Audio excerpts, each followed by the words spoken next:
This presentation is on 5 things you should know about assessment and 3 technology tools to help you with assessment. Our agenda for today is we're going to talk about 2 types of assessment. What makes a quality assessment, assessment for learning, feedback, assessment tools, and 3 tech tools that can help you assess your students. Before we talk about the 5 things you should know about assessment, our question should be, why are we assessing? Assessment helps improve student learning, and it also improves the teacher's teaching. From the assessment, we get data which allows us, either the teacher or the student, to plan the next step in learning. So as you can see, assessment and learning do go together. An assessment can also be used for grading your unit test, evaluating a program, and evaluating schools. The first thing to know about assessment is there are 2 types of assessment, formative and summative. With formative assessment, the data results are used to inform, and this data helps plan instruction, differentiate instruction, teacher provides feedback, or the student can provide himself feedback when they self-assess. A few examples of formative assessment that I use. The first one is an exit book ticket about what type of book they got or the last book they had. Why did they select the book? Were you engaged with this book? Why or why not? Was that book a good choice for you? Why or why not? So we're looking at trying to get the students to read on grade level and read different genres. So I use that exit ticket to try and find out what would be the next good book for them and to try and move them up the ladder a little bit. Another exit ticket I use is at the end of a lesson. So we do a lot of lessons on digital citizenship in the library. So at the end of the lesson, I asked them just really quick question in Google Classroom. What are 2 takeaways from today's discussion? What do you think are 2 important things we should take away from this lesson? And that helps me know, did everyone get the lesson? Did most? Or do I really need to reteach this again? I also use quizzes in Google Forms. And I like this because the quizzes can self-correct, so the students can assess themselves. I can look at it. There's a lot of great things you can do with Google Forms. This is multiple choice and true and false. And this is a diagnostic assessment, and our students in 3rd through 5th grade work on their typing skills. So this is from Type to Learn. And it's a pretest, and it lets me know where the students' typing skills are and where the lesson should be started for them. So that's a very handy diagnostic test. Summative assessment collects data on student achievement. The most familiar summative assessments are unit tests and MCAS for us here in Massachusetts. These tests show us what the students have achieved. When thinking about formative and summative assessment, think of formative assessment as improving the student learning. Look at the data. What can the teacher or student do based on the feedback to improve the student learning? With summative assessment, we're evaluating the learning. What grade should we give the student? And if we're going to give the student a summative test, like a unit test, we want to make sure the students have practice beforehand. Give the student a number of formative assessments to help them improve their learning with feedback, and that way they're ready for the unit test. Just like a baseball player would not go to bat without batting practice, our students need to have formative assessments with feedback to practice before a unit test. So the second thing we should know about assessment is whether it's a formative assessment or a summative assessment, there are 4 keys to a quality assessment. There should be a clear purpose, a clear target, a sound design, and effective communication. Our first key, a clear purpose. Who will use the information and how will they use it? The teacher or the student could use the data to improve their learning. The principal may look at the data to evaluate a program. The administration may look at the data to see how a school is doing. The second key is clear learning targets. What do I want the students to know and do? It's important that the teacher and the student understand the learning target and focus on the learning target. Make sure the learning target is in the language that students can understand. So, for example, I have I can statements, which help the student understand it a little better. I can describe the character's feeling. I can describe why a character did what he did. I can explain how the character's actions cause something else to happen. Or we could also use a rubric. So the rubric helps the students see what success looks like. And this would be in the proficient category. And they'd also see developing and beginning. But both rubrics and examples are very helpful so that the students can see the clear learning targets. It doesn't help students if the teacher has a wonderful activity, no matter how great it is, but it's not tied to the learning target. Most of the time, it's better to share the learning target at the beginning of the lesson to help the students know what to focus on during the lesson. However, there may be some exceptions. For example, a science lesson where you want the students to discover the learning target through experiments. Classifying learning targets helps us create quality assessments.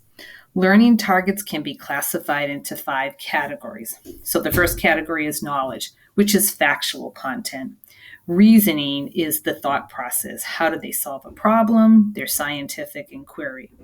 Performance skill is the skill that they actually perform, like in the gym, dribbling a ball, or in Spanish class, speaking.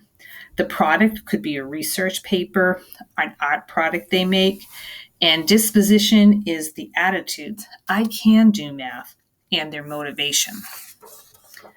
So a third key to a quality assessment is a sound design. So the 5 learning target categories fit some of these assessment options better. And those assessment options are selected response, written response, a performance assessment, or personal communication. So we want to take our learning target categories and fit them into one of our assessment options. So, for example, personal communication, like a conference or a journal, is a strong choice for assessing students' knowledge and reasoning, where a multiple choice assessment would not be a good option for assessing an art project. The final key to a quality assessment is communication. You need to communicate the results of the assessment. You could do that by the student's grade. It could be feedback. When gathering data to communicate a student's grade, you don't have to grade every piece of work. It can be too overwhelming to grade everything. It's helpful to organize your gradebook by learning targets. It makes it easier for you to see the students' strengths and their weaknesses. The third thing to know is assessment for learning. Have students think about where are they going, where are they now, and how can they reach their goal. So for where are they going, make sure the students know the goal and help them by providing examples of strong and weak products. Where are they now? Provide students with effective feedback. Close the gap, help them reach their goal by having a feedback loop so the students can believe they can reach their goal based on the actions they take from the feedback. Give the students the yes, I can achieve it if I keep trying. The fourth thing to know about assessment is how important feedback is for student success. Numerous studies have shown that students make significant learning gains when continuous effective feedback is given and the students act on the continuous effective feedback. There are 7 keys to effective feedback. Goal reference. The learner must have a clear goal. Tangible and transparent. The learner must be aware of the actions in relation to the goal. You tell a joke, did the audience laugh? Actionable. Feedback must be specific and useful, and the learner must accept the feedback. User-friendly. The learner must be able to understand it. Timely. when the learning goal is fresh in the student's mind, ongoing so the learner can keep improving to reach the goal, and consistent. The student should know what quality looks like. And I already have a prior video on that. And if you just click on this link, it will take you to that video. Our final important piece of information on assessment is assessment tools, such as a rubric or checklist. No matter what tool you use to assess, it must align to the learning target. A rubric is a scoring guide, and there are two types of rubrics, a holistic and analytic. The holistic rubric has one rating scale, where an analytic rubric has several ratings for each category. So, for example, this is from Department of Ed in Oregon as an example. So if you look at this example of the analytic rubric, it has options for scoring the student. So you could have a student do really well at reasoning and connection to the topic, be at a level 5, and also at a level 5 for organization, but his delivery may not be so great. It might be at a level 2. So there's several places to score the student. Where you're looking at a holistic rubric, he would probably be maybe a level 4 based on the combination of everything.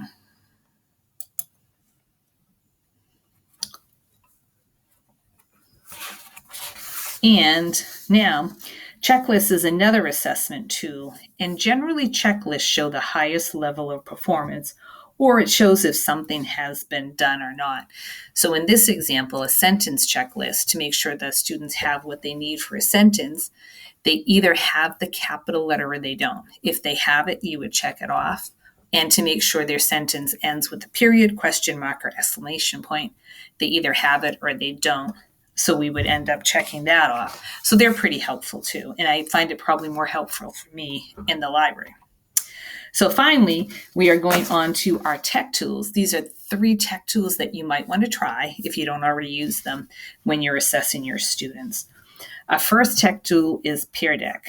Pear Deck is a Google Slides add-on, and they also have a Microsoft add-on. There is a free and a paid version.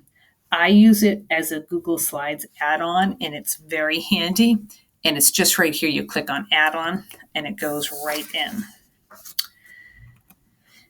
Pear Deck allows you to ask multiple choice questions, short answer questions, or they could put in numbers. You can add questions on the fly while presenting, or you could have these questions already in the slideshow and ready for the students. There are drawing draggable tools. Those ones are, you have to pay for their premium. For example, you could have the students drag markers onto a map to assess if the student knows where a place is located. If you're teaching them geography, you could have the students draw, illustrate a concept. Pear Deck works well for me because I'm able to get immediate feedback and I can adjust the lesson as I go along based on the students' answers. Do I need to go over something, or do all the students understand it? And I can move on to the next slide. So this is what an answer looks like. I can project this so that the students can see it. Most of the time I don't do that. But if I had my cursor hovering over, if I was actually in Pear Deck, it would give me the names of the 2 students who got this wrong. And I could also get the name of the 17 students who got that right. So this was a simple multiple choice question I had them do in Pear Deck. But you can also have the students give you a text answer. And I do like this because a lot of times I can do this right at that moment. I can stop the lesson and see if they know it. So this, we were asking students, is it okay to have like multiple accounts of one social media? For example, to have 2 Instagram accounts. And it is okay as long as you have it for valid reasons, not for mean reasons. And as you can see, most students understood that. And I've blocked out their names, so I'm able to see who gave the answers. It's not anonymous. So I'm able to actually talk to the person. If they weren't quite understanding, I could send them a quick feedback. Or if a lot of students were not understanding the concept, I need to go back and reteach what I just taught. So I find it very helpful with that. It's also pretty cool for your younger students. You can have them draw, though this I think would be a little bit harder for my younger students to draw, but not bad. Draw the planet that comes after Jupiter. So I think that's pretty cool. They could draw it. The next tech tool I'm going to talk about is Google Forms. And I use Google Forms for quizzes or exit tickets. It's free and it's part of the Google environment. What I like is it automatically corrects the quizzes, which saves you a lot of time, and it can also provide immediate feedback to the students. The first thing you need to do is to click on the plus sign to create a new blank form. And then the first thing that I usually do is I name it, give it a title, so that helps me find it again in my drive. And then we go to settings. I want to make sure I toggle the switch to have it make this a quiz. And then I release the grades immediately. They can see what their score was. And I also allow them to see what the missed questions are. And I usually provide them with feedback on that. And you can determine if you want to give point values. Sometimes I don't, because I just want to just to see if they know it. I'm not interested in points. And I always collect their email addresses so I know who sent it to me. So that one is very important for me. To create a new question, what you need to do is press on the plus sign. It will bring up a blank question for you to fill in and options for you to choose. And these are the different options that you're allowed. So you could have a short answer, paragraph, multiple choice, check boxes, drop down. It's great. You can add images in. And you don't just have to use it for quizzes. You could use it if you want to do a survey of your class. And I've seen teachers use it also as they have the students with Google Forms, and they can assess other students' products, and they have drop downs, what they would choose, proficient, not proficient, provide feedback. I haven't done that, but that looked pretty cool. And what I like most about Google Forms is when a student gets an answer wrong, you can give them feedback right in Google Forms. So if a student selects a wrong choice, which say he selected this one, that's the right choice there. But if you select the wrong choice, you can click add answer feedback. So if they selected this one, it was wrong, I could say, oh, you know what, you ended up getting this wrong, and this is a common misconception, and that's okay. Please watch this video to see if it helps you understand a little better. And I like it because the students can get immediate feedback and try and correct their answers. So I think that's probably the best thing about Google Forms, especially if I don't have time to get to everyone. And you can get your responses in a number of different ways. So I could individually look at every single student's answers and go through them, which I usually do. But I also like to look to see how students did on a question, because if all the students got the question wrong, it's I need to reteach this, or did I not word the question very well? I need to change my assessment. So looking at the question can give you a lot of information, and the summary is pretty good there too. And you can actually download all of this to a spreadsheet and sort it whatever way you would like to.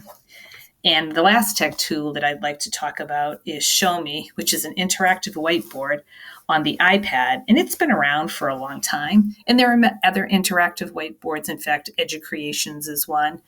Google has Jamboard in the Google Suite. I really like it, especially for the younger kids, because they can draw me an answer and show me what they've learned. I don't teach math, but if I taught math with the younger grades, I would love it. They could actually show how they add. They could record themselves and explain how they came about their thinking. And I think that is so fabulous about Show Me. And you can also add an image in, or you could already have an image in there, and the students can actually diagram it. And that could be for the older students, and they could actually record while they're working. So this was my cat helping me while I was actually doing this. But I like you can do the arrows, you can add text. I think it's a great thing for them. And these are all my references, and thank you for listening. And please contact me if you have any questions.